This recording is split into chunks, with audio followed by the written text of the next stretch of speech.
When you're driven, the need to accomplish a goal is relentless. Hard work and ambition compel you to do whatever's necessary. In my work as a personal injury trial lawyer for 18 years, it's common to meet driven people. Those with drive can have different personalities, careers, or backgrounds, but they possess one common factor. Despite their passions, driven people want to surround and motivate themselves with other driven people. If you want to learn how to overcome obstacles by learning from others, then tune in here. This is the Driven Crowd Podcast.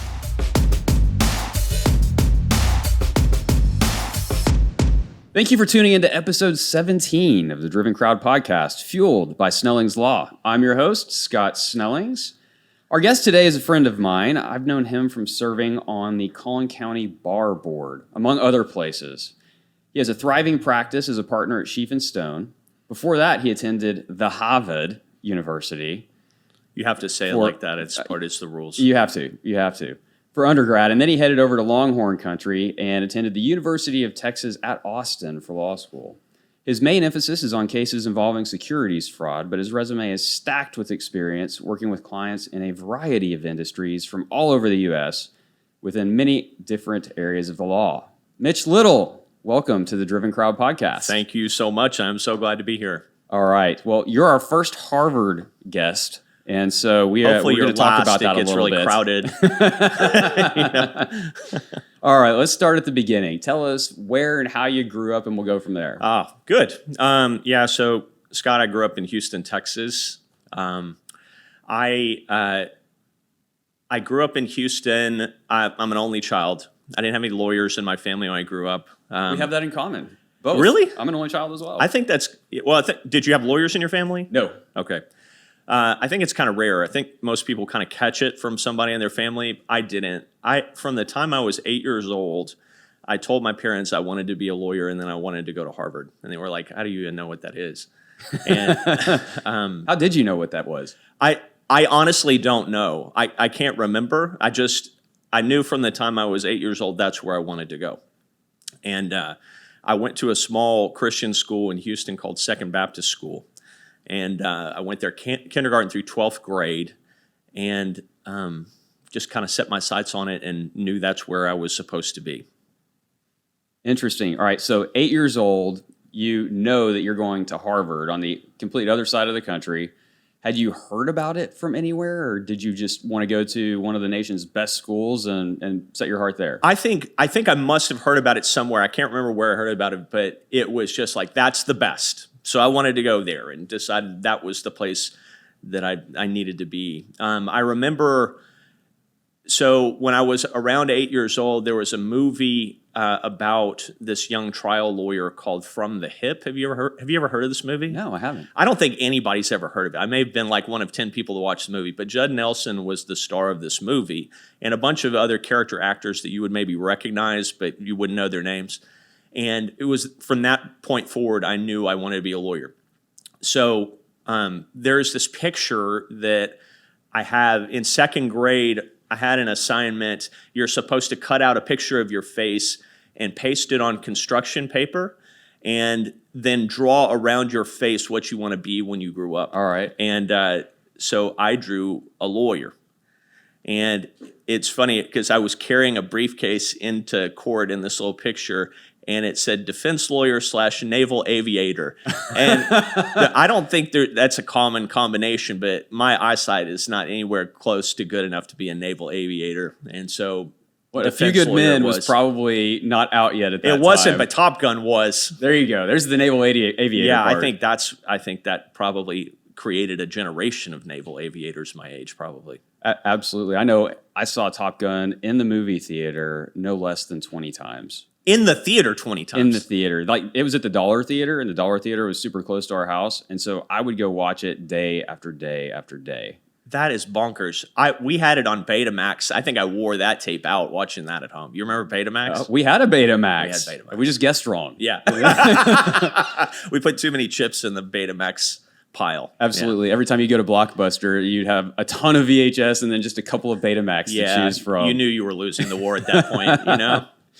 All right, so growing up, what did you do to prepare yourself from the ripe age of 8 years old to go to Harvard? Nothing other than do the best I could in school. School always came really naturally to me. By the time I was maybe 12, 13 years old, I really got into football, and I made a conscious decision I wanted to try to play football in college. And so I played all throughout high school.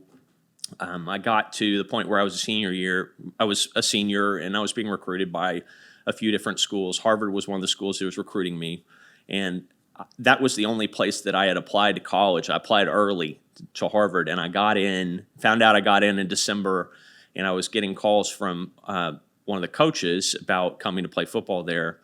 And his name's actually Lou Anarumo. He's the defensive coordinator for the Cincinnati Bengals. Now he is. All right. But he was calling me, and you can understand how menial a task he was assigned if he was calling me. I was not only small, but I was slow. So I was being recruited there, and I said, Coach, I already got in. I'm coming. He's like, good, you're playing. You're coming with us. And so that's kind of how that started. And I was living the dream. All right, so you graduate from high school. Do you immediately go to Harvard? Do you take that last summer at home, or how did that work? Yeah, back then, now if you're playing college football, a lot of kids either graduate school early or they go early in the summer. None of that was a thing back then. And so my summer was at home, kind of working, preparing to get ready to go to school. And I think I left at end of July, beginning of August of 1997. Yeah, my parents took me up there.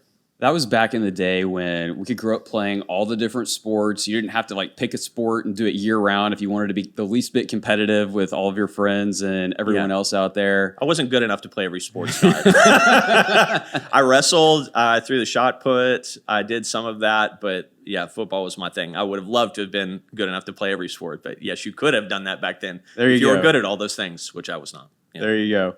So you get up to Harvard. Was that your first time up to the Northeast? I had visited when I was a sophomore in high school, and then I visited again with my parents separately. But yeah, it was a culture shock. It was very different.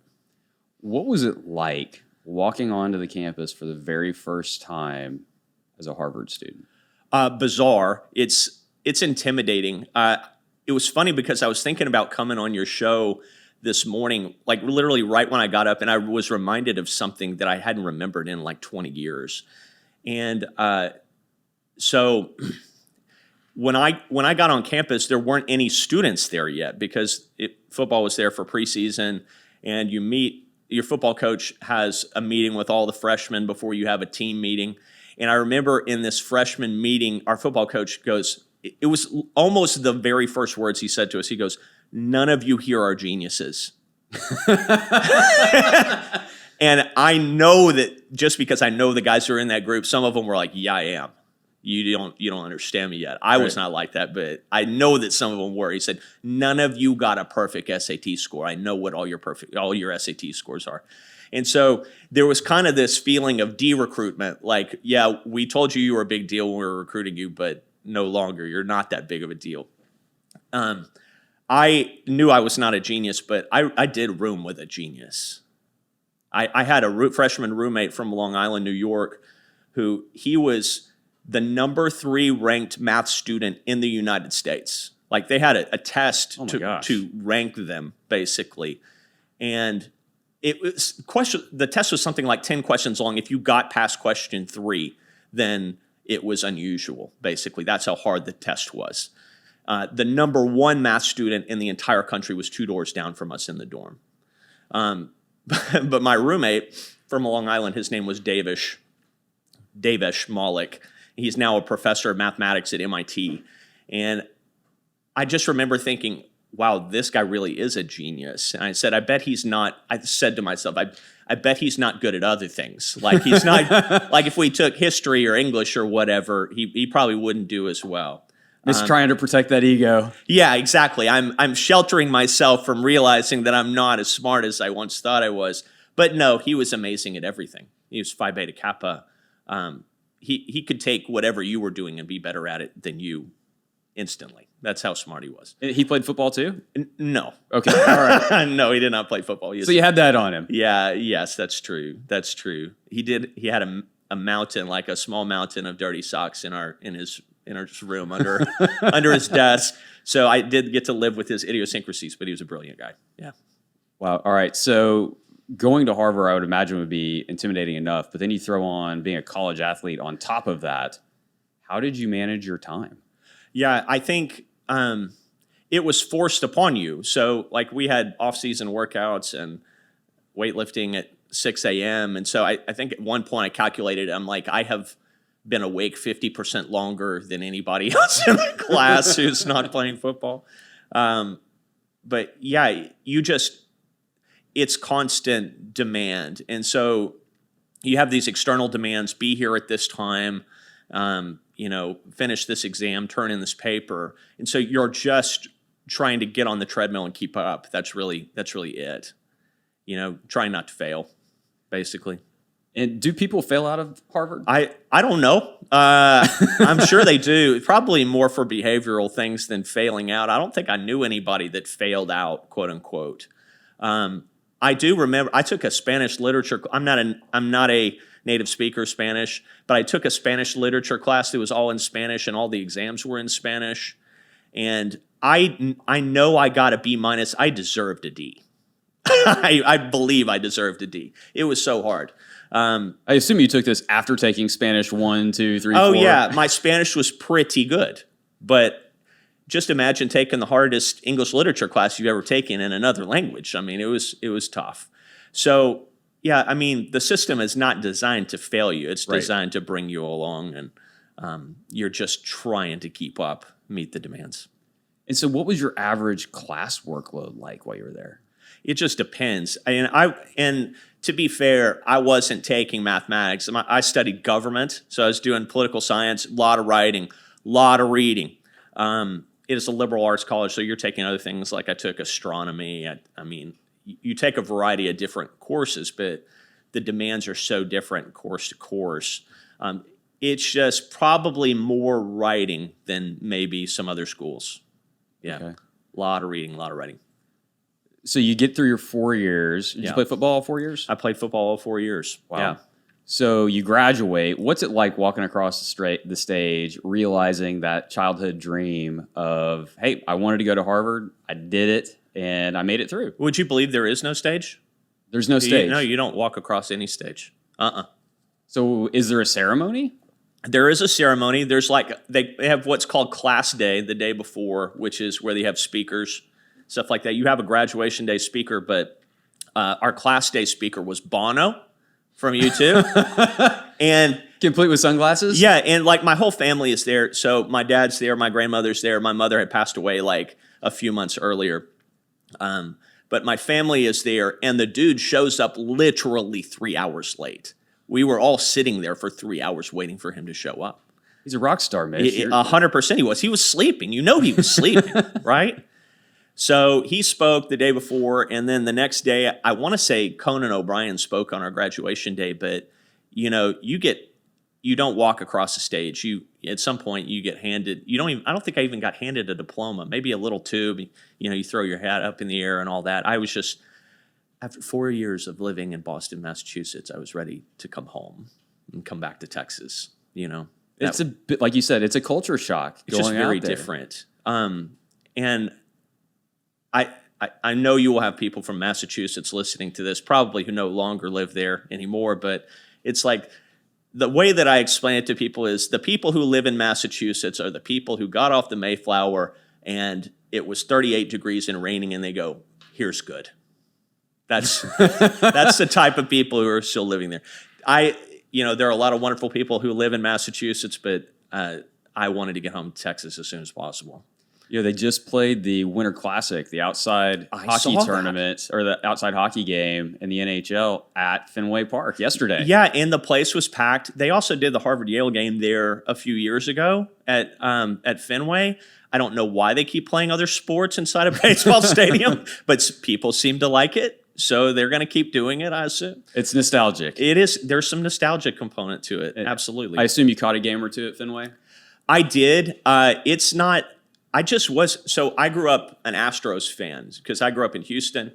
And you go to the Astrodome, it's like, yay, the Astros, good. At Fenway, people are insane. They really are insane. They love the Red Sox more than anything else on earth. The most memorable thing I can remember, so I think the best way to experience that is to sit in the bleachers, like in the outfield with like the real people, the real fans. And I was at a Twins game. They were playing the Twins, and I was sitting there with some of my friends, and somebody came out from the concourse into the bleachers wearing a Yankees hat. Uh-oh. At a Twins game against the Red Sox. An adult man stood up with what is the equivalent of like a 64-ounce big gulp and spiked it onto this guy's head. Like, he didn't take 2 steps out onto the concourse before it happened. And the cops showed up, and they hauled off the guy in the Yankees hat. Not the guy who threw the big gulp. For instigating, right? Yeah, I mean, it's basically incitement of a riot. So fandom in Boston is different than maybe other places. I got to take a Rangers road trip with my dad over Labor Day weekend to Boston. And so we got to go tour Fenway. We got to go behind the Green Monster.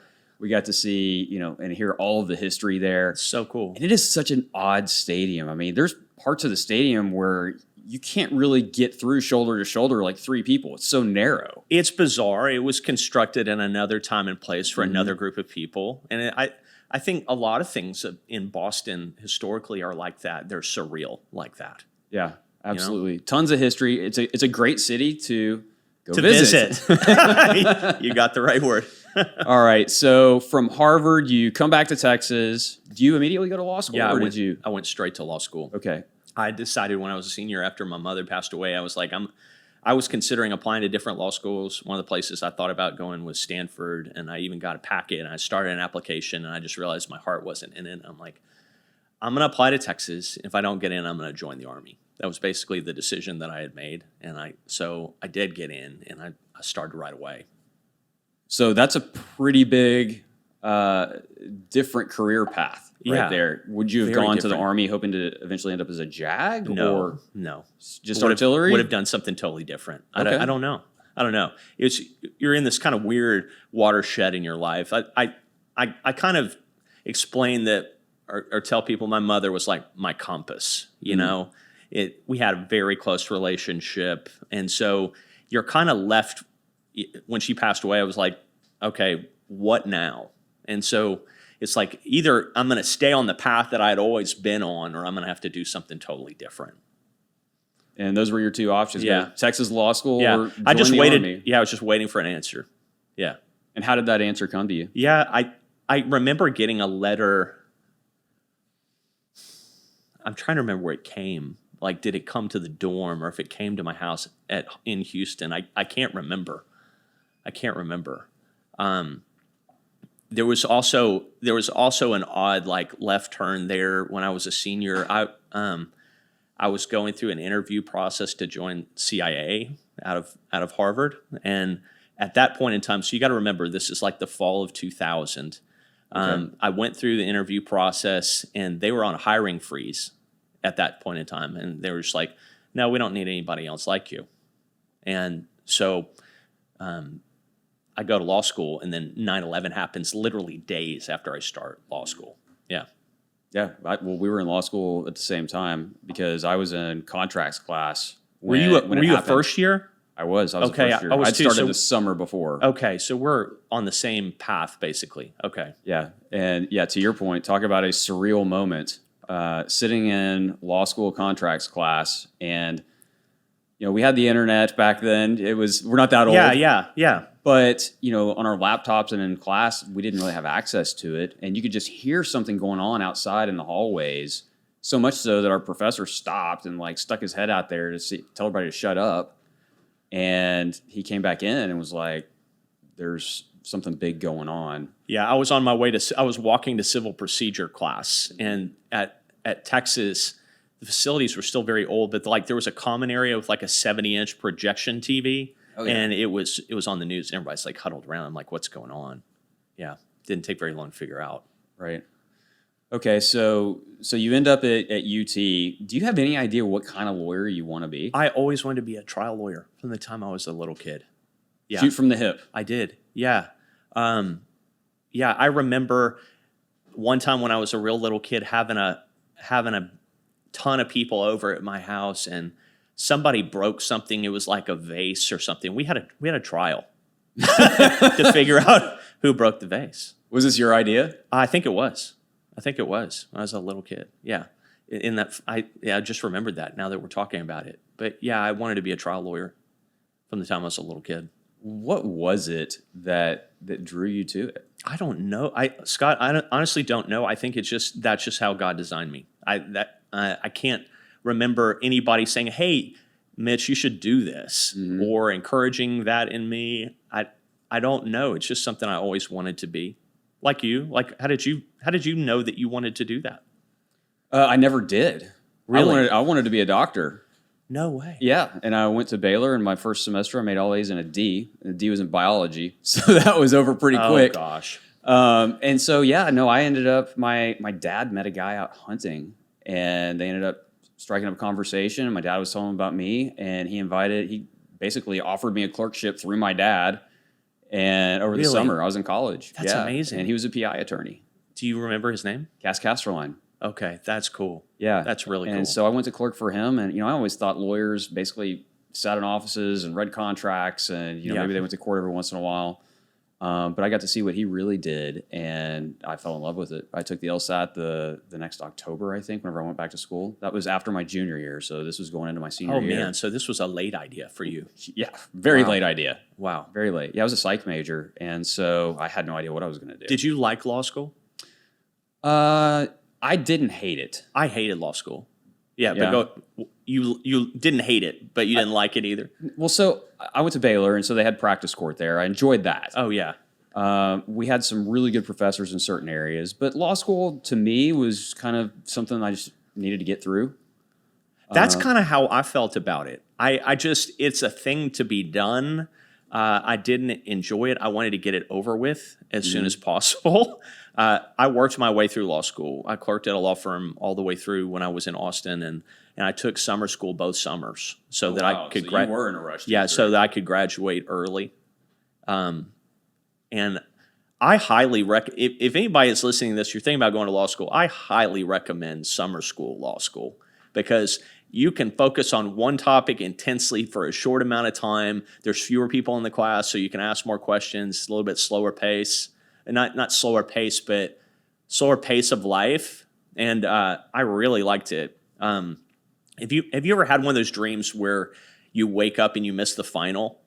Oh, to this day. Has it ever happened to you? Have I ever missed a final? Yeah. No, I never missed a final. No, that happened to me. Okay. So I was taking oil and gas law in summer school at Texas, and there was a confusion between what the professor was saying in class and what was on the syllabus as to when and where the final was going to take place. So I get up and I'm like getting ready to go to the final, and my friend like emails me. It's like, "Why weren't you at the final yesterday?" I mean, This is literally the nightmare, right? And I'm like, you lived it. Yeah, I lived it. And so I'm like, the final's tomorrow. What are you talking about? And he's like, no, it was yesterday, dude. I'm like, interesting. So I got in my car, immediately went to the registrar's office, or what would you call that? Like the dean's office. Went straight in there. Yeah, the and please I'm like, help me office. I missed the final. And she goes, yeah, you're not the only person who missed it. I'm like, ugh, okay. And so they allowed us to take it like the next day. I think they knocked off 30 minutes or something from the final or whatever. That was your punishment. Fair enough. Yeah, I'm like, done and done. Like, I can do it faster. Nobody's ever asked me to do it slower. I can do it faster. Okay. Yeah. So I did not take oil and gas because everybody told us, oh, that's never going to be on the bar exam. Oh, shoot. Yeah, it is. And then the year that we took it, it was on the bar exam. Yeah, that's right, dude. So that's hilarious. So my life missed a final. Yeah, it was not good. But I got a good grade in the class. I was good in oil and gas, and I did oil and gas securities fraud. That's basically how I cut my teeth as a lawyer when I started practicing. But I loved oil and gas. So taken summer school both summers. I graduated from law school a semester early. So I graduated December of 03. I was already engaged to my wife at the time. So immediately started Barbary to take the bar exam in February. That's the bar prep course for those of you who don't know that name. Yeah, exactly. So I started the prep course, took the February bar. The morning after the bar exam, I got up and packed up all my stuff. I moved to Dallas. I got married March 27th of 2004, and I started working at Scheef Stone in April of 2004. You don't mess around, man. No, man. I was in a hurry. I wanted to, and I think that first year of practicing law and being married to this day is still the most growth I've experienced as a person in the shortest amount of time. Like that year, I think I grew as a person more than any other year of my life. All right, now you're talking my language. Let's dig in a little bit there. Growth in, let's talk about in which ways, and then how did you grow? Every way, like spiritual, physical, mental. Probably not physical, but learning. grow a little wider. No, I just, what was so great about that year, I was coaching football at that time too. So what level of football are we talking? High school. I was coaching high school football at the same time I started practicing law. It's a long story. But yeah, so fall of 2004, I was doing that too.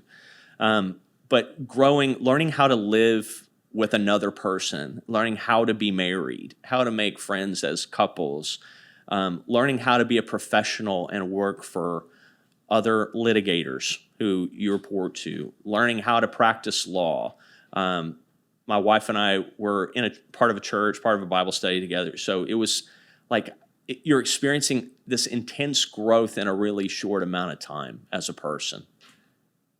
Does that make sense? Yeah, absolutely. That is a ton going on. A ton. Not that you ever really had free time before that. A ton. Yeah. But I'm hoping your wife didn't have the stash of dirty socks under the desk. No, my wife she is an angel. I think I was probably hard to live with that first year because, when you're starting out as a lawyer, you went to Baylor, so you may have been a little bit ahead in terms of how to be a litigator and practice in court. At Texas, you don't get that, okay?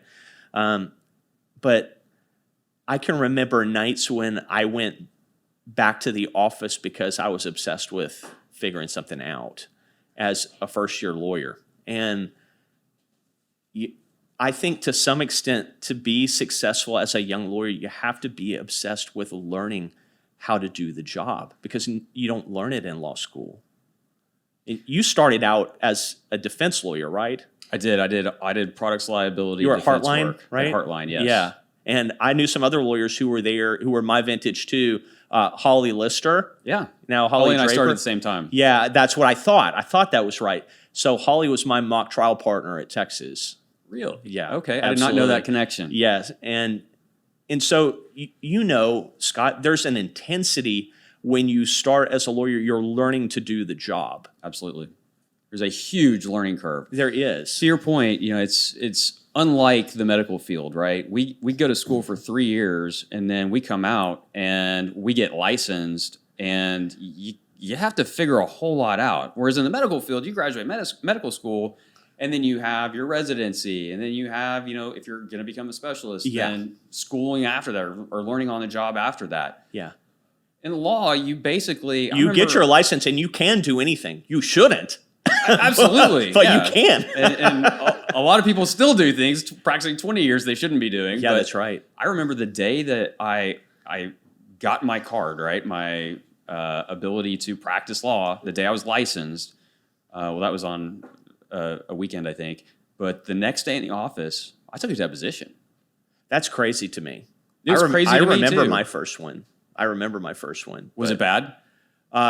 No. It wasn't bad. It was probably so incredibly over-prepared. You know what? Let me tell you why my first deposition wasn't bad.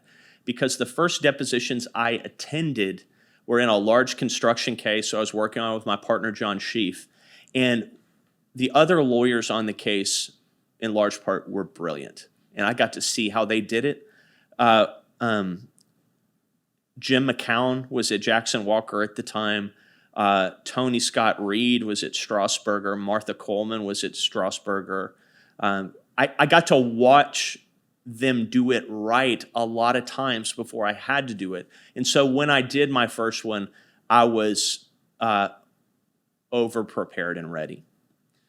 And I think that's a huge point, Mitch, because I think a lot of times new graduates from law school come in, they've passed the bar exam, and a lot of them can think they know everything. Terrible, terrible mistake. If you can go in with a thirst to learn, especially if you can find the ones who are really, really good at their craft, and learn from everything that they do. Look at their discovery responses, if they're still doing discovery responses. Read their depositions. Read their trial transcripts. Read their hearing transcripts. Look at their hearing outlines. I remember I would go through, and we had this seatback repository, right? I did a lot of seatback work for General Motors. And it was articles, it was tests, and there were trial transcripts in there, and there were a bunch of depositions. I'd take them home with me. And that would be like kind of my night reading, right? And I would just watch, and then I could kind of start to see the themes, and I could understand where they were headed on different things. And it's work, man. It was outside the 9 to 5 or 8 to 5 or whatever normal hours you're working. I have a take on this. I'll be interested to know what you think. When you're starting out as a young lawyer, if you're not obsessed with getting good, you're not going to get good. Like, there's not enough time between 9 in the morning and 5 in the evening for you to get good at the job. That's kind of a hot take, but you really need to be obsessed with getting good at your job. And I was. It sounds like you were too. I wanted to be good. Yeah, and I mean, I wanted to be a benefit to the firm, right? Like, I wanted to be one of those who I wanted to be able to teach the new grads the next go round. I wanted to be somebody who could be doing work, 2-3 years ahead of me. And I don't think that's necessarily particular to the law. I think it's anything, right? The psychologist, the marketing assistant, the person who comes out of their MBA school. What are you doing to continually learn? And to this day, what do you do to continually learn to get better at what you do? Because you didn't want to be good, you wanted to be great, Mitch. Yeah, I did. I do things that I fear. And so I think now that I've been doing this, it's almost 19 years, I've become better at managing myself than I was when I started. So when I say that I do things that I fear, I want to tell you a brief story. So I was probably 9 or 10 years old. Close to our neighborhood, we had like a community pool that had a high dive before the trial lawyers got rid of the high dive, right, Scott? It was a dang trial lawyer, I'll tell you what. So we had like a 10-foot high dive, and there were a bunch of boys there. They would tease me because I wouldn't do a dive head first off the high dive. It's like I'd get there and I'd jump in like everybody else. But eventually I got angered enough by the taunting that I did a dive off the high dive. You know what I'm talking about? And I came up out of the water and I looked them right in the eye. And I think that's kind of the attitude that you have to have, this kind of defiant approach to life if you want to get better at things that you're not good at. I was always the young lawyer who, I want the ball in my hands. Like, I want to do the deposition, I want to do the hearing, I want to do the trial. Because if it made me a little bit scared, I knew that's what I needed to be doing. Does that make sense? 100%. And in fact, we preach that at our firm. We preach, hey, got to get uncomfortable. That's how you grow. That's where growth is. And to your point, the things that you're scared of, not just professionally, personally, socially, if you can get up there and speak in front of people, even though it's terrifying, right? I didn't used to like to speak in front of people. Yeah. Sometimes I still don't love it, but you know what? I do it because if I feel uncomfortable, that means I'm in the right spot. Yeah. I need to be comfortable doing that. And yeah, I think it's a huge growth opportunity. And I would challenge anybody listening to this, make a list. What are the top 5 things that scare you? Yeah. Right. For me, I don't like heights. Right. I did Leadership Frisco. What do we have to do on day one? We had to climb a telephone pole Oh my gosh. at a ropes course. I was shaking. Really? I was shaking. I was trying to figure out how can I get myself out of this without, looking like a wimp. And, eventually my turn came and I was able to basically, you know what I did? You know how I did it, Mitch? What did you do? I prayed for peace. Yeah. I said, I can't do this. God help me get up here. Really? And sure enough, I just started I'm having a hard time up. even picturing you being afraid of that, honestly. Oh, heights scare me to death. Really? Don't like them whatsoever. That's probably my biggest fear. Man. But that defiant look on life, that's what that was, right? I'd searched, I knew, hey, I could get out of this if I really needed to or wanted to. But no, we're going to do this. And we're going to grow today. Yeah. Have you had young people that you've worked with that you can't get them to get uncomfortable? Too many. Yeah. So I think now that I've been helping run our business for a good long while, I've started understanding that one of the best things that you can do as a manager is just appreciate people for who they are and not try to change them. Mm-hmm. I think there is a trap or a dilemma that we fall into as managers where we're like, I can make this person better.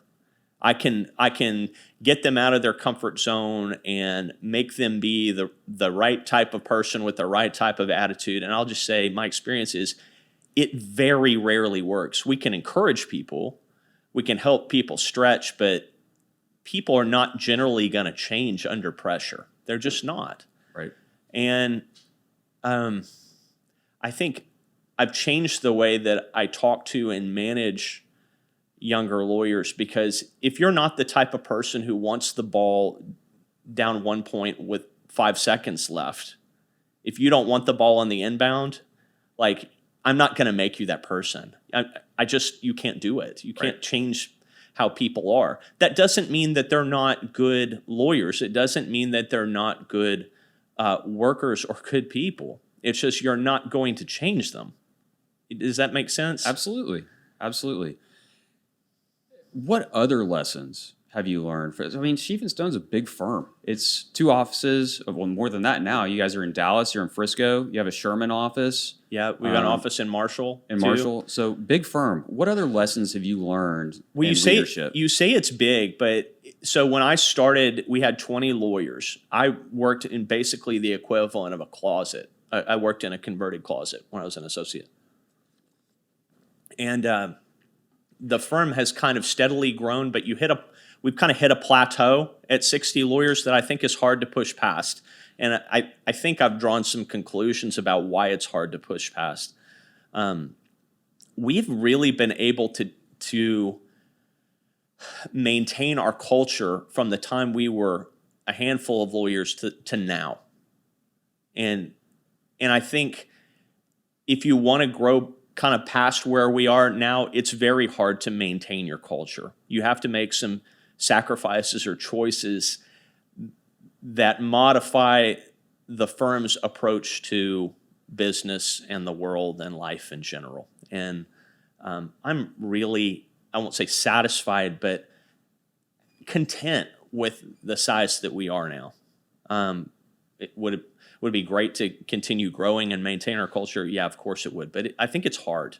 It's hard. You have to have you have to have more systems, more bureaucracy, more administration, and the organization naturally gets less lean and more. It gets deeper, less shallow, I guess.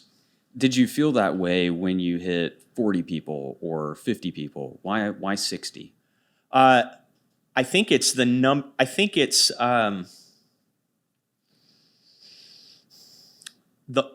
I want to say this correctly. I think it's the law of big numbers. Like is that a Harvard principle? No, I think if I'm using this correctly, it's like the larger you get, the more varied the personalities, egos, types of people that you have in an organization, and it makes it harder for the center to hold. And when I say the center, I mean we're a law firm that was founded on Judeo-Christian principles, the Golden Rule, doing business based on that type of ethos. And so the way I describe it for people is when we're looking to grow, we have a very, very small bullseye in the middle of the target. We're looking for a certain type of person. And there are just fewer people, I think, that fit who we are. You've mentioned culture several times. Why is that so important? Yeah, good question. I think when people choose professionally what they want to do, I think you and I could work at any of 100 different law firms and still be the same person.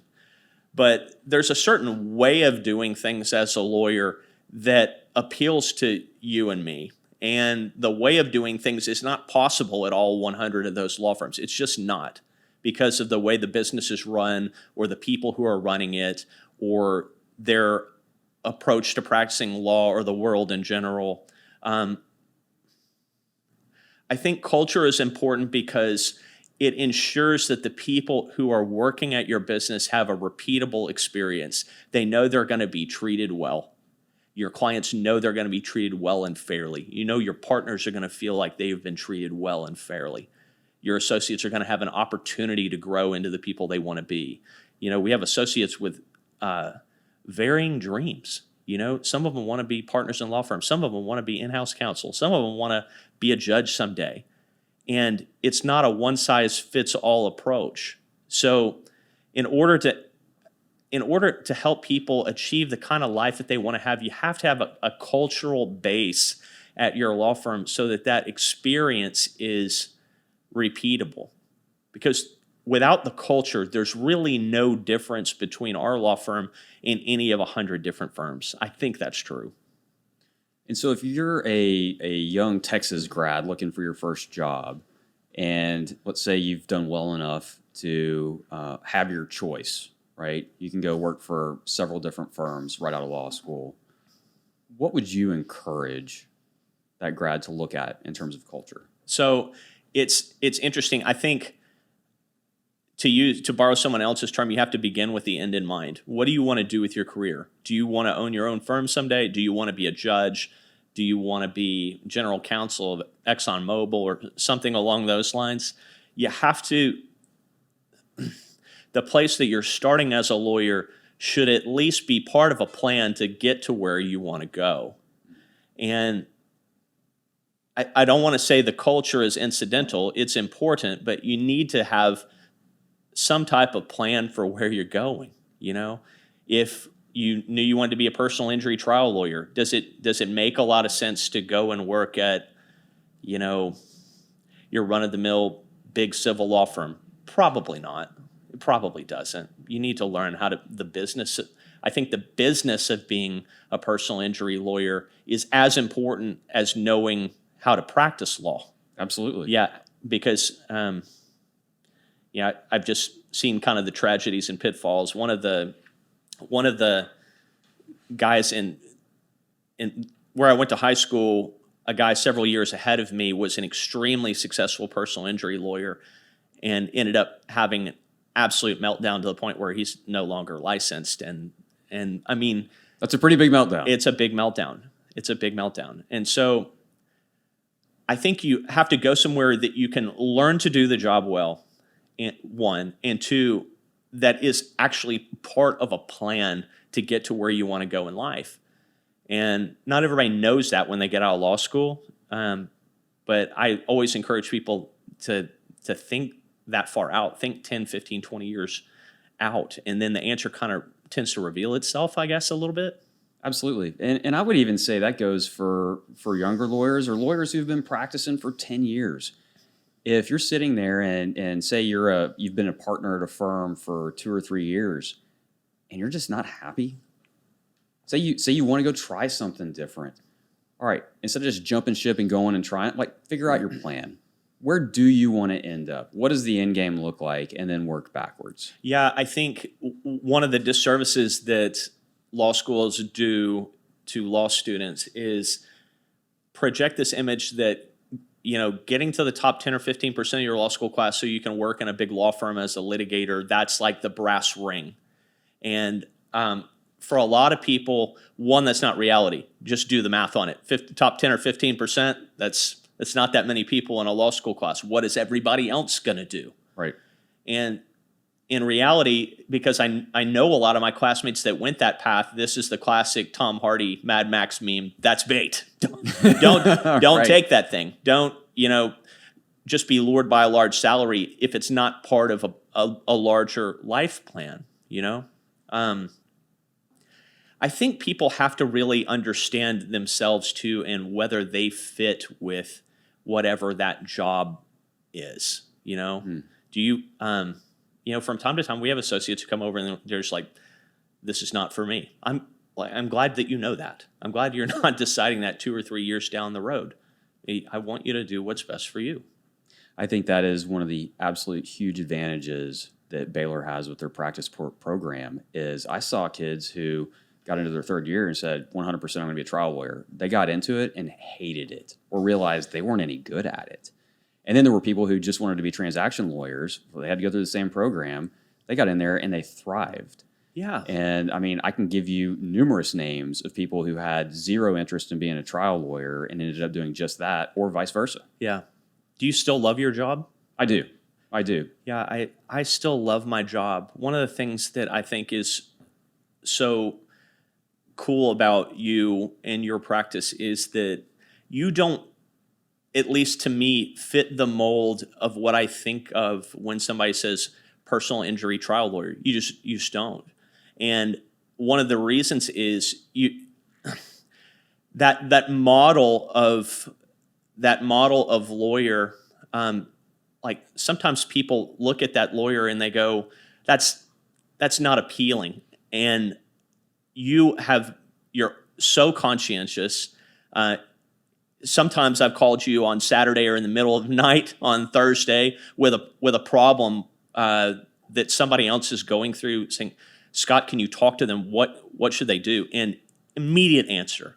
You're just so responsive. And that to me it's cool about you and your practice. It's not what's expected. And I think it differentiates you a lot from your peers. Thank you. I appreciate that. And I can tell you that everyone at our office feels the same way as I do. They love what they do. They love helping people. And at the end of the day, that's what we're here for, man. Is to help people. Yeah, and do you know what I'm talking about? I know that you have a lot of peers that practice personal injury trial law, and a lot of the people that I know that do that, where they end up 20, 25 years down the road is this kind of nihilistic approach to life where it's just you're moving from one case to the next. And I've never felt that from you. It's like you have a different energy to the way that you approach your practice. Yeah, and I think I would hate that kind of a practice, quite frankly. I love diving into the strategy on cases. I don't like having stacks of cases on people's desks. We're not a huge firm. We're more of a boutique firm, and we take cases that we believe in. We don't take everything that comes in the door. And so I think that really helps us to make a big impact, which is one of our core principles is we want to make as big of an impact as we can and help as many people as we can. So there's always that tension, right? We want to help as many people as we can, but we also want to have as big of an impact as we can. And so that narrows down the number of people that we can really help because if we're spending our time on cases where we can't really make as much of an impact, then we're not really living our core principle of making a big impact. And so that's kind of how when we look at case selection and the cases that we end up taking on, that's one of the things that we look at. And for the cases that we can't help, we make sure that they get to somebody who can. Yeah, so. I think one of the ways that people are able to sustain their existence as a lawyer, I think you and I both know people who haven't been able to do that. Too many, unfortunately. And it's people fall into depression, drugs, alcohol, whatever.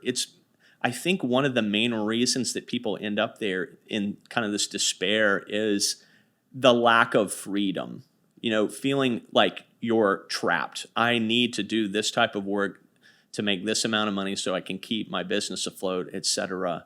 I think that feeling of freedom to do the right thing, feeling of freedom to take the right type of case or the right type of client is crucial to sustaining this over any long period of time, because there are enough hard things about being a lawyer that there have to be more good things to match it. It's like, I think the reason that people are able to stay in the practice is I have more reasons to stay than I have reasons to go. You know, it's that management of self. How do I stay motivated so that I can keep doing this? And I think my business, and we're running low on time here, but my business coach asks me all the time, what fills your cup? What fills your cup? Make sure that you're doing that you're filling your cup, and you're not just pouring yourself dry, which I think is what a bunch of attorneys do, is they just work, and they give of their time and their energy to other people without ever doing what fills them up. And that was a huge lesson for me, because I was doing that, right? I was trying to give and give and give and give, and I've got to pull back sometimes and recharge, right? I have to do things that I truly enjoy, whether they're related to the law firm or not. I may go sit in a half-price bookstore for an afternoon and just read a book, and that fills me up, right? That energizes me. I think there's a big secret to that, Scott. It's like, you have to manage yourself so that your heart can stay in the work. And sometimes it's just creating an oasis like that in the middle of the day, going like, okay, I don't have a meeting. I'm going to walk through Scheel's here. I'm going to buy something I don't need for like maybe $10. There you go. For just a minute, and think, this is going to give me some relief from whatever it is I'm going through. Amen, brother. All right. We always ask at the very end, top 3 books. Oh, top 3 books. That I've ever read, or that I'm reading, or what are we talking about? Oh, man.